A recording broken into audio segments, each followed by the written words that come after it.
Did you have issues? I'm sure you did with what we're talking about in the Me Too movement.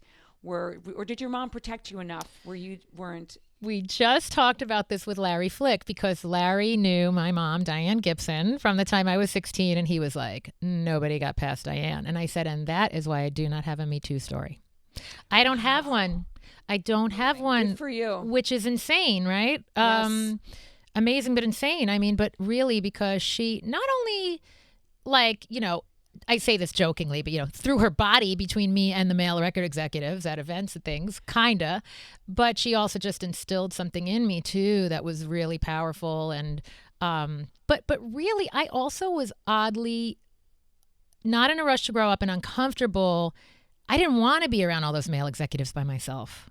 I kind of knew that was like asking for trouble. Like I was like, and she protected my childhood and my youthful innocence. You know what I mean? I played The Garden for Atlantic's 40th anniversary that was aired live on HBO. I performed between Led Zepplin and The Who. And even at 17, I knew how, like, I was an anxious mess, of course, that day.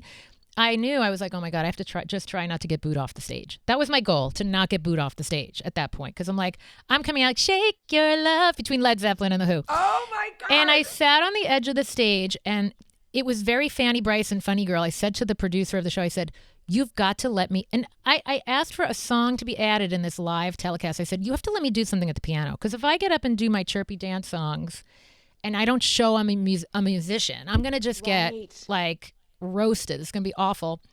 So they let me do it. So I did a piano song. Instinct. But then the minute the show ended, Ahmet Ertegun and Doug Morris were all there and they're like, oh, we need Debbie to come backstage and we're doing a picture for Rolling Stone. I looked at my mom. I said, I've got to get out of here. I'm having a panic attack. And instead of being the Mama Rose pushy stage mother, she goes, sorry, guys, got to get my daughter home. She's not feeling good. Oh, my God, I have the chills. That just gave me the chills because I never hear that story. I know. And because really, who knows how to handle a day like that? You're just not genetically wired for that at that age. No. So, and that's why pop stars get in trouble. It's like, well, let's give her a drink. It'll calm her down. And listen, I had, like, shortly thereafter was on Xanax and Prozac for 3 years because it had the anxiety got so bad that it really altered my chemistry and I needed a way out. But even with that, it was a limited time, kind of got me out of the hole. I started therapy and eventually developed really, really good habits in my life to kind of manage my emotions. But my point is my mom was very protective of me as a human being first. She was kind of like, well, if the executives don't like it, they don't like it. Sorry.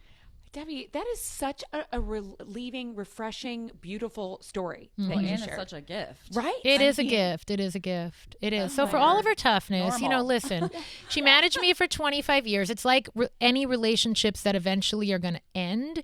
Our business relationship ended maybe 5 to 8 years later than it should have in a weird way because there was a lot of carryover from being the protective mom to, okay, well, now I'm an adult and now I have opinions and now you don't have to protect me in the same mama bear kind of way. And you want autonomy. There was like that. Right. There was a lot of crossover that kind of bled over, but I would take the protective mama bear any 100%. Day, even if it went too far. Even if, listen, we joke like, we still do a little damage control to this day.